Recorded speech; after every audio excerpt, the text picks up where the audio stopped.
toye ngo uramusa ngo rirakamba amahwa yageraga kunuza kwigufwa ari amahwa bamuzengurukije gutya yarashombaga akagera kwigufwa none amaraso yose aravamo aratemba mushiramo bamukora umusaraba 250 kuwikorera akajya agenda ariko agira isereri kurya kugwa kwara amaraso yamaze kumushiramo kiye nari kubita hasi kuko amaraso yamushaga no kureba imbere naharebe neza hakagenda ugwa ukamwikubitaho kandi bamaze no kumukubita cyane amaraso yamushizemo ari kugenda mushiramo nibwo yakira na Simoni ntabwo bisobanuye ko umuntu umwe ukoze ikosa kuri TikTok babisone ngo n'abandi ba TikTok bose bazaza bazaje gukora amakosa nibisone ngo umuntu wakoze amanyanga kuri YouTube niba bashaka bo batanu shingiye kuri miliyoni zingahe zikoresha social media ya YouTube ngo abantu bose bazahita bahinduka iki ngo abantu bari fake rero akeshi umuntu yatamaze gutakaza vitamine yo kureba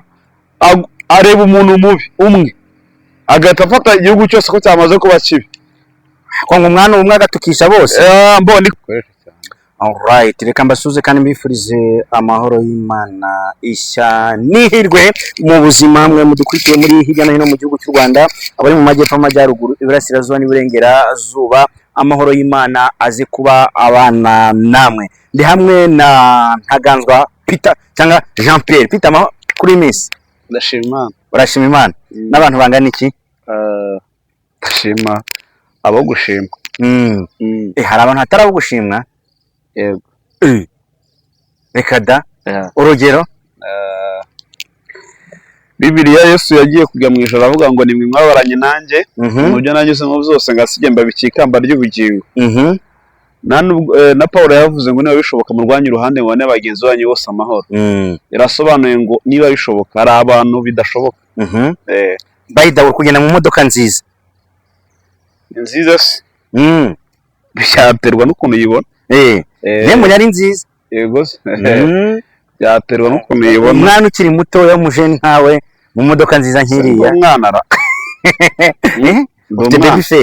baby face man ishimwe wagira ngo wakuriye muri Amerika cyangwa i Burayi cyangwa nabo mbona muri Amerika saba byaranze yata bakaba barazanye iminkanyari nkiri yanjye nayo ifite ariko cyane nabyizi ari iminkanyari sibyo manuka ari kurangije ndashaje iminkanyari yaraje ariko ngo hari umuti uvura inkovu ngaho se mu ndangire njya muri Amerika ngo bajya bayitanga abanyamerika mudukurikiye nabuze no mu diaspora wankora ku cyavu nibura nantera kama avuga ati uyu mwana wo mu Rwanda ukora kuri kamera za Iris bana turaziranye se kuki butazi bwa tubutegereza kuba diaspora uyu nguwo nyine ndangire umutawunyoherereze mwishyure niwe se mu Rwanda nabaho cyangwa nabaho ngengo uboneka muri Amerika kuki se mu Rwanda kuki nyine na umunyarwanda wawuzana akawuguha utategereje ngo mu diaspora avuye muri Amerika bareke kuhava agahamagara mwe nawe urugero akawuma akawuguha ngaho se binkorera bigukorera nanjye nzabona uwo nshimira je simbishoboye umuntu ngashimira muhaye inka je simbishoboye agashimira mugaye umurima kandi bagashimira umwami Yesu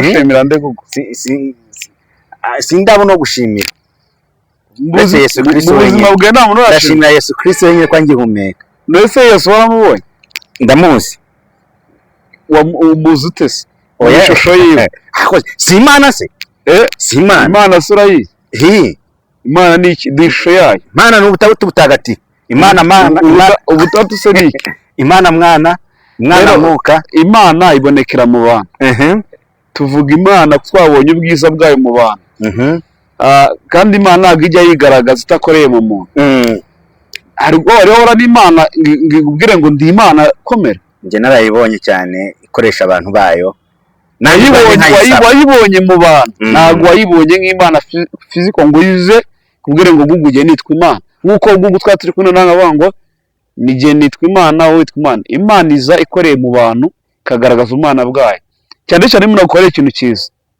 tuvuga ko Imana mukoreyemo iyo yakoze ikintu kibi turavuga ngo Satani wagize gute wamukoreyemo arabaza uburyo bwa Satani ari nabaza uburyo bw'Imana yego rero wabonye Imana mu bantu inakoresha abandi bagaragara kimwe uko na Satani yakoresheje abantu nabuze se n'uyu munsi iracyabakoresha kandi tagira ngo paka isirangiye yango Satani nawe ntagaragara nkuko n'Imana itagaragara Satani agaragara yakoreye mu bantu hari abantu Satani akoreramo kandi bamaze kumwemerera bafite umutima w'ubugome ku buryo niyo wamubaga azarinda gupfa. Kandi ngo aba n'ababikora twe kubarenganya abo tubasengere ngo bibwira ko bakoze neza. Bibwira ko bakoze neza ariko kandi nanone bakoze nabi kubera ko batarahumuka ngo bamenye. Akenshi baba bibwiye ngo niba memukiye Google nditabaye, ariko kandi atazi ko agaragaje Satani, nyine agaragaje ishusho itari nziza. Yego Google. Peter rero ndagira ngo dutangire ku musoko wa gatandatu, tukacaho twihuta cyane. Gusengerwa ku bupasiteri kuri wowe bivuze iki ukiri umujeni muto ya nkuko nguko? Je nta kibazo, nago mbona nk'ibikomeye kuko n'ubu nariwe n'ubundi. Dawidi yimitswe mu buryo bubiri. Yimikiye iwabo no mu ishyamba kandi afite amavuta, ariko mu kwimikwa kwe ntabwo yese ajya ku karubanda. Hari ubundi buryo Imana yabinyujijemo. Rero umuntu ijuru rye rikwemera ikagushyiraho n'ikimenyetso cyaryo ko uri umwana wayo, isi ikaba itarakwemera. Yego. Isi ikaba ishidikanya ku muhamagaro wawe, ariko ijuru rigushyigikiye. Yego. Rero kuba byarabaye Imana ishimwe, kandi ndashimira Imana cyane ko igira indi jambo ryayo paka irisohoje. Mba narabaye pasiteri n'ubundi mu buryo bugaragara 2018. 2018 mba narabaye pasiteri wa 17 aho. Gusa ntari ukiri umwana cyane, imyaka hafi 8 gushira. Nyine nari nyiri umwana, ariko ntabwo nari nyiri umwana wo kuyoberwa. Nyine imaze impamvu nyine babonaga ko icyo kintu ngikwiriye, ariko Imana irambwira ngo si cyo gihe. Irambwira ngo ntabwo ari cyo gihe bitewe n'impamvu z'ibihe nyine, kuko Imana imenya igihe turimo ikanamenya igihe umuhamagaro wacu waba muzima. Yego. Yego. Uyu munsi rero ndashimira Imana, nubwo ndi Pastor Ntaganzwa Peter ntabwo bisobanuye ko ngiye kubigira ibintu bikaze cyane, kuko n'ubundi mbere twari kubikaza. Yego. Ndagira ngo ari amafilimi nakinnye, ari ahantu nagiye nyura hose nitwaga pasiteri. Uyu munsi wa none rero ntabwo mbifata nk'ikintu gitangaje cyane, ahubwo mbifata nk'ibintu nyine bigiye sinyatire. Hajeho sinyatire cyangwa se hagiye ikimenyetso cy'uko ndi pasiteri nyine. Birasaba rero ko Imana impa imbaraga kugira ngo mbashe kwitwara neza muri uyu muhamagaro nahawe n'Imana. Yego. Wimitswe cyangwa se ubaye official pasiteri wimitswe, turi mu gihe cy'intambara z'abapasiteri, mugiye guhangana n'ibihe gute? Nizihe urugero? Hamwe abapasiteri bavuga ngo biba amaturo, gusahura, indonke, pasiteri Masengo biri kumuho turabizi. Ndaza kugaruka kwa pasiteri topic yake, tugaruka no kwa pasiteri bagiye bimuka. Ndagenda mbakubwira ubundi ubu ngubu nize imbaraga uzanyemo kurwangira ruhande, ntago nje kurwana gushaka amaturo, kuko n'ubu nari ndiho ayo maturo ntayarya, kandi Imana yampaye amaboko yo gukora. Ntago kuba pasiteri ari kuza gutungwa n'abakristo. Imana yaduha, kuko isi twebwe tutakora ngo dutunge abakristo. Rero ntago nje mu rugamba rwo guhangana ashaka amaturo, kuko Imana yampaye amaboko yo gukora, yampaye ibitekerezo byo gutekereza nkabaho. Niriwe shaka indamu mu bakristo banjye cyangwa se mu bantu twaba dusengana, kuko nta mukristo ngera abakristo n'ab'Imana. Rero kugira ngo njye gushaka indamu mu bakristo nanjye nakora, twese tukagirirana umumaro. Ntabwo rero nje kuba pasiteri wo kumva ko ngiye kubikiriramo, ntabwo aribyo bize kunyiza, kuko hari uburyo bwinshi tuba twarakoresheje tugakoresha iryo zina, ariko ntabwo tubyemererwa. Urakoze. Ntabwo mubyemererwa. Twagiye tubona abapasiteri benshi muri iyi minsi. Hari abapasiteri bari gukora kuri murandasi, TikTok, Facebook, Instagram. Hari abapasiteri bari gukora kuri YouTube. Hari abapasiteri bari gukora mu nsengero. Hari abapasiteri bakoreraga mu Rwanda bimukiye muri Amerika. Ibi bintu mubihuza mute ubundi? Abapasiteri bimukiye mu Rwanda bakora biraterwa. Nanjye ejo nagenda, ejo najya muri Kenya, ejo najya mbonye uburyo. Ni nabyo turi gusengera, dushaka ubutumwa bwacu bwaguka, tanga ubutumwa Imana yaduhaye bwaguka, tukajya no kubwiriza abandi bataramenya Kristo cyangwa se bamumenye ariko bakeneye gutyazo. Rero kuba baragiye kuri iyo migabane ni byiza, ko Yesu yasize avuze ngo mugende mu mahanga yose mwamamaza ubutumwa bwiza. Yego. muhereye Yudani Samariya ahantu hose kumera y'isi hose mugereye. Rero ntabwo bisobanuye kuba umuntu yaragiye muri Amerika, yaragiye mu Burayi, yaragiye Aziya cyangwa ari muri Israel, ntabwo bisobanuye ko yaba yarakoze ikosa, ahubwo ni mu buryo bwiza bwo kwamamaza ubutumwa bwiza. Rero ngira ngo abakora kuri YouTube nabo ntabwo mbabureminga cyane, kuko ni uburyo nabwo mu gihe dukoresha ibintu neza, dukoze neza, turi gutambutsa ubutumwa bwiza, ubwo imbuga zose twakoresha kugira ngo Imana ihabwe icyubahiro, numva nta kibazo. Numva nta kibazo ko jewe ndabyizera, kandi ntabwo mbifata nko kugwa, ahubwo mbifata nk'uburyo Imana yatanze kugira ngo abantu bumve ijambo ry'Imana kandi barimenye. TikTok barayikoresha live, barazikoresha, ariko ndasaba tuzikoreshe neza, kuko ari abantu bazikoresha mu buryo butari bwiza. YouTube barazikoresha, Facebook na Instagram, izi ni imbuga zose zitandukanye abantu barazikoresha, ariko ndasaba nyine bagenzi banjye abatubanjirije bagerageze nyine kuzikoresha neza, kuko anegiye none zikoresha nabi, ugasanga kugira ngo ubutumwa bwiza bwamamare, ahubwo abantu batangiye gufata nk'aho ariho twagiye gushakira indamu n'imibereho. Si ngibi siko bimeze, ahubwo siko bimeze gute? Siko abantu benshi babibona nko kuza gushakiraho indamu. Niko ntabwo abantu bose bazakubona muzabona ibintu kimwe, ntabwo bikunda. Muri muntu wese ari ukuntu areba ibintu bitewe n'impamvu ziwe. Rero ntabwo ntekereza ko abantu bose bari kuri social media bajya gushaka indamu, ariko buri muntu wese nyine bafite uburyo bareba ibintu, kandi ntabwo wamutindaho. Na Yesu ntabwo bamubonaga kimwe. Ubundi urinde gukundwa n'abantu bose. Na Yesu ntibamukunze kimwe, ariko ndagira ngo tugaruke kuri abapasiteri bagiye bakomeye. Pasiteri Rugagi, uramuzi? Ndamuzi. Araje akoze ibitangaza, agize ate, birahindaguritse, agiye hanze, bavuzweho rumwe. Ufata abapasiteri bagiye batavugwaho rumwe na social media zigiye zitandukanye. Social media iriho abantu, ni abantu bariho, kandi buri wese afite judgment yiwe. Rugagi ntabwo navuga ko kuba hari umuntu utamushimye cyangwa utamubonye neza bisobanuye ko ari umupasiteri mubi, cyangwa se yakoze nabi, kuko hari n'abantu yagiriye umumaro. Kuri ubu ntekereza atakiba mu Rwanda, ariko ntabwo bivuze ko atahaba, kuko mu Rwanda naho arahagera, kuko afite ibikorwa.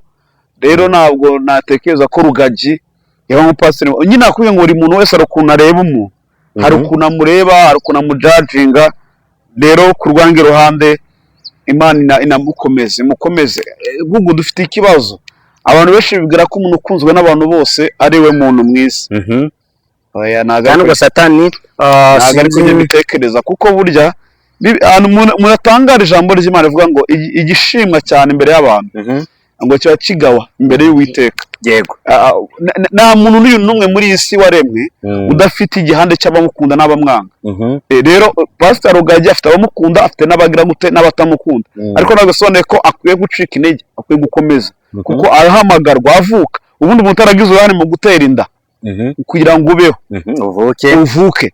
Umuntu utaragize uruhare rwo kukurema kugira ngo ubeho, nakagiye n'uruhare rwo kumva ko ukwiye kurambira, gucika intege, kuko uwo muntu ni umuntu ejo cyangwa ejo bundi yashiramo umwuka ugakomeza ubuzima. None se ubu hari abantu twagiye tubana nabo mu buzima bwa buri munsi, tukumva tubahombye, twahita dushiramo umwuka, byagorana. Ariko igihe bagendeye ntabwo twasebye, ntabwo byanze, ntabwo byarangiye.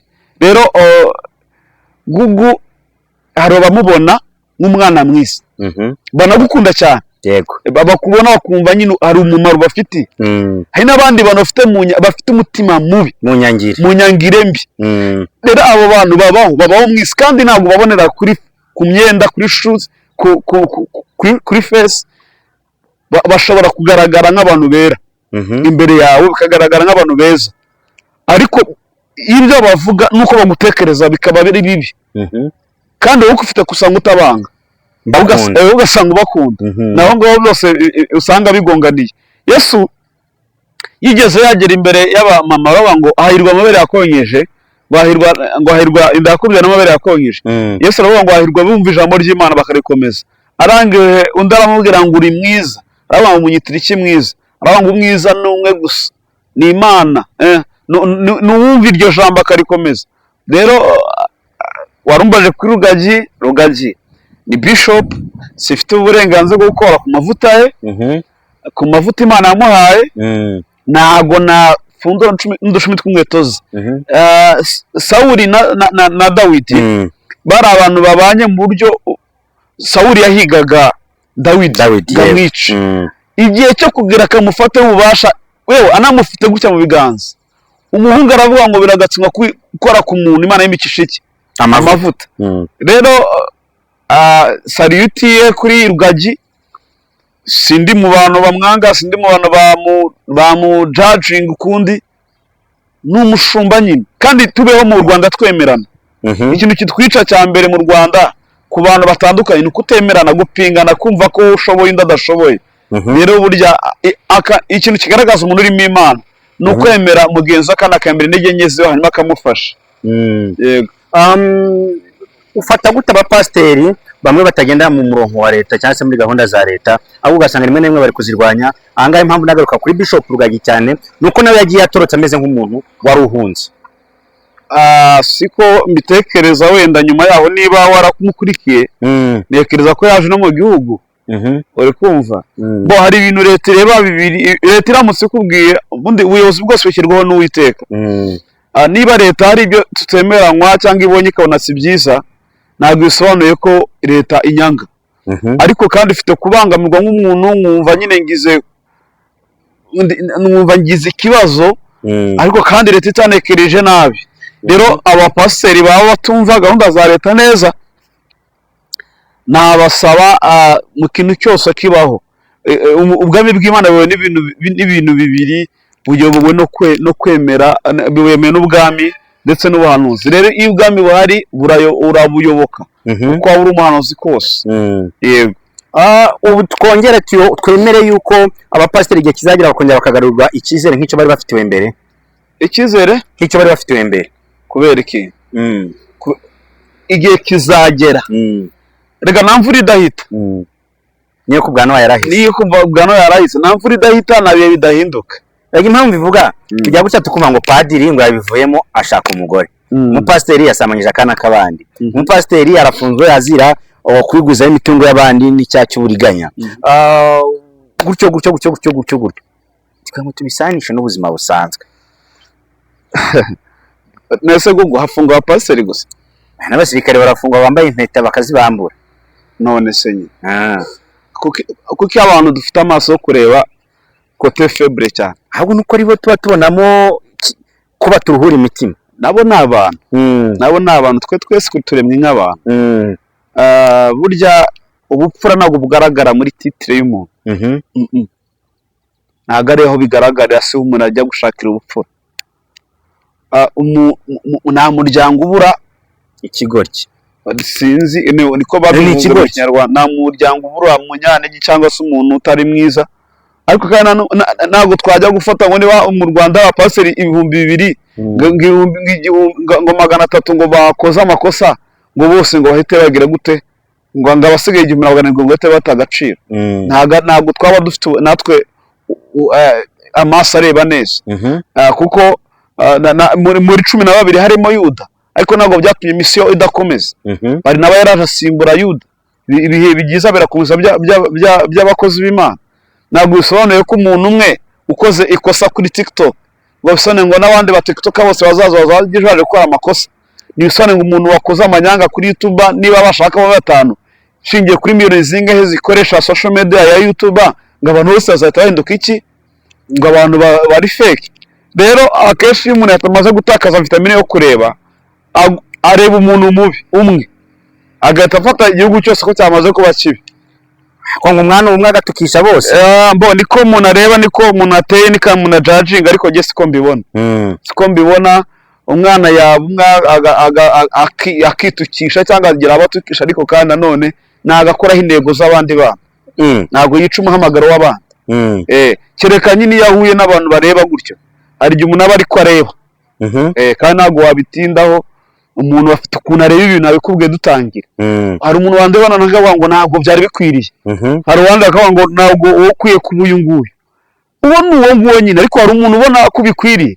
None niba Yesu bataramwemera ari umwana w'Imana ngo bose bamubone kimwe, wowe wabyaye na runaka umunyantege nke cyane, urumva bakwita ngo iki? Yesu ku musaraba nawe yumvisha ububabare bw'urupfu?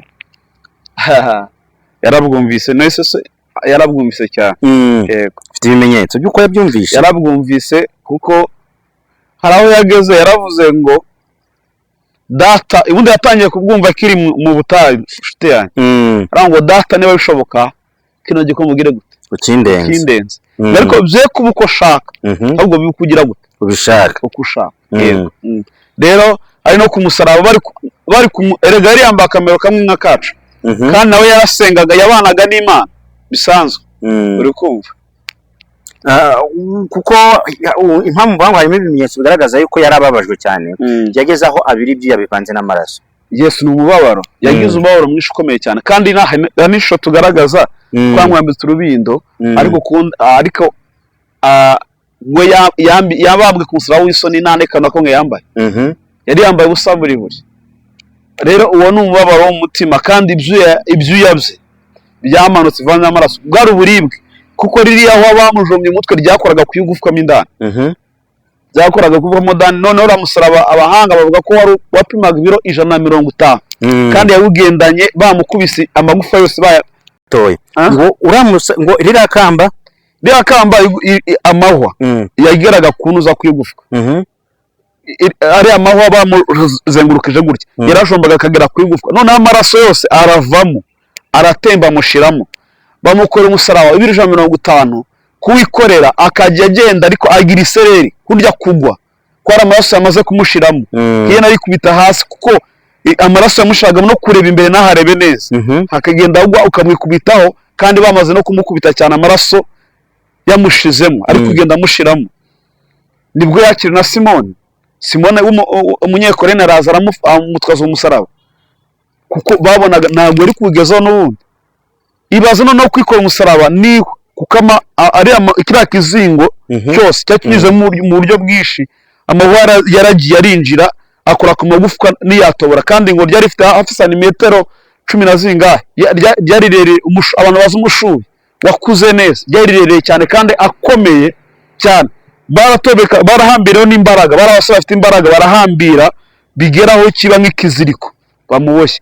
Amaraso nibwo yamutembagamo amushiramo, kandi hano hose bamukubise, hanyuma batamukorera ibyo biro. Biragoye ko abishobora. Agenda awugwana, arinda agera hariya. Rero uburibwe akibwumva, ageranya bihanga, bari kumutera imisumari, bagera akamija amaguru gutya, bamena amagufwa abiri, barayamena, yatoboye igufwa ryo hejuru n'iryo hasi irameneka.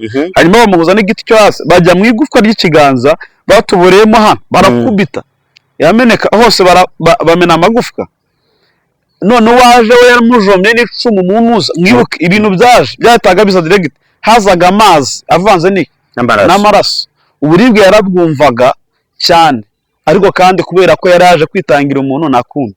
Niwe ushaka kuba yapfira urupfu rubi kuri iyi si ya rurema. Niwe muntu apfira urupfu rubi, niwe muntu waburanye imanza nyinshi mu ijoro rimwe, niwe muntu wagenze ingendo ahantu harehare, niwe muntu kandi waburanishijwe atisobanura, waregwaga adashobora kwisobanura, kandi afite ukuri. Yanga kukuvuga kandi agize gute agufite. Yakshinza gugu byari kumufata, ariko yaravuze ngo ndabizi neza ko ndi igitambo cya runaka. Waraceceka aravuga ngo uremera kuri umwami w'Abayuda. Ubwo undi waravuze ngo urabyivugiye, arangije baramukubita. Ahandi baravuga ngo uri umwana w'Imana, nawe urabyivugiye.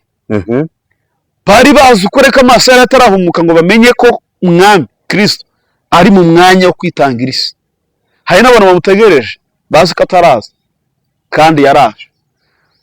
Ikindi, niwe muntu wagize umubabaro ukomeye cyane hamwe igihe cy'uburibwe bwo gukubitwa kwe. Yarakubitwaga ariko anacirwa amacandwe, buri muntu wese amuciraho, amuciraho iteka, amuciraho amacandwe. Amacandwe no mu kanwa n'amagambo, bamushinyagurira, ngo bakamupfuka mu maso, bamuhambiye umukoba amaso barayafunga. Hamwe ngo amaso, abahanga bavuga ko amaso y'imbere yamuryaga yamuryaga bamaze kumera nk'abo bari kuyatoneka imboni bakajya bamukubita, umuntu akaza gukubita umwana agakubita bavuga ngo fora ninde ugukubise, niba uri umwana w'Imana, niba uri umwana w'Imana fora ninde ugukubise, agaceceka akabihora bakamukora ibyo bashaka. Rero yababaye cyane umubabaro muri iyi si, nta wundi muntu wababara. Tujya twita abakristo ariko ntabwo turagera ku rwego rwo kubabara nk'uko yagize gute yababaye. Abahuye Imana y'Ubugande nibo batwitswe mu muriro, bemera kuba sacrifice, babiga igitambo cy'ubutumwa bwiza. Nigeze mpagera hariya na Mugongo Road Barwa, bemera kuba igitambo cy'ubutumwa bwiza. Nange najyaho ku musaraba n'ahandi hatandukanye, bigaragaza ko hari abantu bababaye kugira ubutumwa bwiza bugira iki imbaraga. Andi muntu ni Stefano, Paulo, ba Filipo. Akimara gupfa Yesu yaravuze ngo ubwo bagiye batambabariye, mwebwe bazabakora ibirenze bite. Stefano naramwicishije amabere, noneho mwe bazabica urupfu rurenze. Hari ba Filipo bishwe bababambye ku karubanda, izuba rirabakubita, hari n'abashishwagwaho uruhu bakabateraho umunyu, bagapfa baribwa. Umuntu ntiyakwisha akaguteraho umunyu gusa tu, umunyu ukamura amaraso, kakurya paka. Uzafata kunyu wagize igisebo ushyiremo wumva. Ariko undi we baramushishuye hose, hanyuma bafashe umunyu baragira gute bamutera umubiri wose, araribwa. Ababayo ba Paulo babaciye ibihanga bashyize ku gishyitsi bagatema, umutwe ukavaho kubera kwemera ubutumwa bwiza. Ba Yakobo bicishijwe inkota bakamufsogota, Yohana yaciye umutwe bawushyira ku meza kubera ubutumwa bwiza.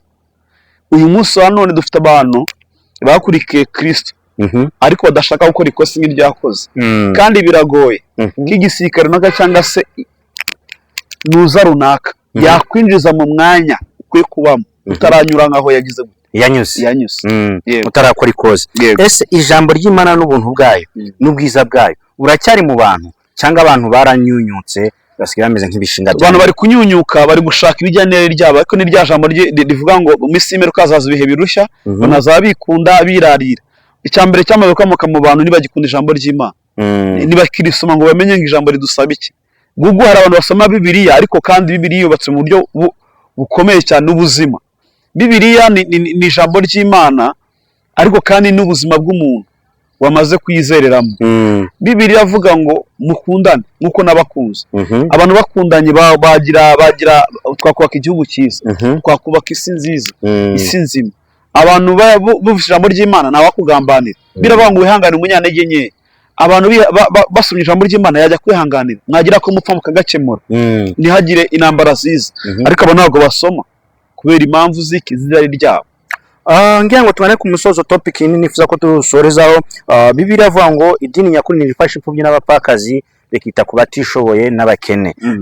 Uyu munsi wa none usigaye usanga idini bakeneye, dusigaye insengero nziza, dukeneye kugaragara neza, ariko tukirengagiza rwa rubanda rutoya nyamugufiya. Ese ni ryari abantu bazica tugatekereza igikorwa nyamukuru cyo kongera kwita ku mfubyi n'abapfakazi n'ababana bababaye bavuka mu miryango? Ahubwo imfubyi zikomekera mu rusengero. Rero abantu bibwira ko urusengero ari amatafari, ari amarangi, ari amazu. Aya ni amazu bibona byubatswe bimeze ukuntu, ni amazu. Ni amazu yitirirwa izina ry'Uwiteka. Ibiberamo nibyo bigaragaza ko urusengero rw'Imana. Yesu we yaravuze ngo urusengero rw'ukuri ni umutima w'umuntu. Niho ubuzima, niho Imana ituye, niho iba.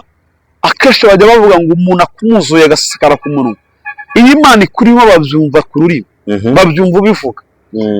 Umuntu afite kuba atinjira mu mazu, adafite amazu meza, ariko agasanga afite imico myiza kurenza ababahe muri ya mazu twita isengero. Ntabwo jye nemeranywa n'abantu dusigaye twurunda mu nsengero, ariko hanze hari abantu bari kubabara. Oya, Yesu yaravuze ngo idini ry'ukuri, warubivuze, nishimira, nirifasha imfubyi n'abapfakazi, urukumva niriryita ku bakene, nirica imanza zitabera. Uri kumva? Ubu none aha tuvugana ibyo bintu nibikibaho kubera impamvu ebyiri. Hariho kwikunda, harimo z'abacyubahiro. Iyo uharejemo kwikunda hakazamo ibyubahiro, abantu bari kurwanira. Za munyangiri zisigaye mu nsengero, amashari, inzika, amarozi, ubugome. Hari umubishopu nkunda cyane ujya uza kuri akorera ni Imbuga Yera TV ni sinzi ajya asobanura ibijyanye n'inzozi yigeze yavuga ngo bikomeye cyane ngo utarakomereka utarajya mu rusengero hakomerekera agira ngo inzozi n'izindi ndi umupasiteri urusengero ruba rwiza bitewe n'abarurimo ntabwo ruba rwiza bitewe n'amakaro urusengero rugira ubwiza bitewe n'abantu barukoreramo ariko ndakubwiza ukuri ko Yesu aramutse aje akaza kugenzura mu rusengero yasanga hari abatwa n'abapagani bagenda. Yesu aratubwiye ngo mufashanye mwihangane ariko ufite gusanga hari umuntu uburara ari ifu byinshi mu rusengero ari hakorera. Uri kumva rero turasaba Imana gukamuka ko bantu kwabagezemo batabagirwa ijambo ry'Imana. Bibiliya ntago bakisoma n'umuntu asigaza musogishakira ubuhanuzi bamuhanurira ikimana imvugaho ngo numva ikimana imvugaho si ijambo ashaka ngiye ngo ugiye kuzuza inzu nk'uyu mwana si ijambo ashaka ryamuhindura ubuzima ahubwo arashaka iki ubuhanuzi ni nko kujya gupfumaguza no kwishakira ubuhanuzi guhanura ariko njya nangara kamakuru atajya na radio amakuru ntago abumufiririzo banyuzamo umuziki bakanyuzamo n'ibiganiro kuko abana baba bakeneye kumva amakuru buri gihe ngo Imana ivuga kuki utavuga uyu munsi ukamara iminsi wizeye ukageza mu murongo yaguhaye Imana ikagutabara ariko abashibinjira mu rusengero numva icyo Imana ivugaho niba umuturanyanyanga niba runaka izamukubita niba runaka izamukubura gutyo ugasanga nibyo ari n'amagambo atambuka mu rusengero kandi yavuzwe n'abantu noneho abantu bakayitirira Imana Imana yavuze ngo kandi siyo ahubwo n'amagambo avuzwe n'iki n'abantu. So guys mbabwiye yuko mu minsi mikeya itari kure cyane hari umushinga mushya tugiye kubatangariza ariko uzaba ushingiye kugira ngo dugire icyo dukora ku bantu yaba bari mu nsengero n'abatari mu nsengero. Peter ngira ngo tugana ku musozo tunagushimire cyane by'umwihariko tukubwiye ngo felicitation ni hamwe ziza kuba wasutsweho amavuta ukimikwa bundi bushya twizere yuko ari impinduka tugiye kukubonaho kandi none ugiye kugara abantu mu nzira y'agakiza ka ibyakera Paulo yaravuze ngo ibyari ndamuzanye nabindi igihombo ibyakera birashize kandi ntibizibukwa ibyakera birashize abantu bo babyibuka umuntu we agira ibyo atekereza hari nk'umuntu mwahuye na 12 ukibuka kugeza uyu munsi kandi ibyakwibukagaho byageze gute byararangiye uyu munsi am come back ngarutse paseri nk'umukozi w'Imana uri new mushya nje gukorera Imana ndasaba Imana imbaraga nkomeze ndinde aya mavuta imaye kugira ngo nikorere natinya kuko muri uyu murimo tuzarenganwa abantu bazagira akarengane gatandukanye ariko kandi habaho gukomera no gushika ubwo tukamera nk'intare cyane. Imana iguhereza umugisha murakoze kandi komeze kukwagura murakoze cyane.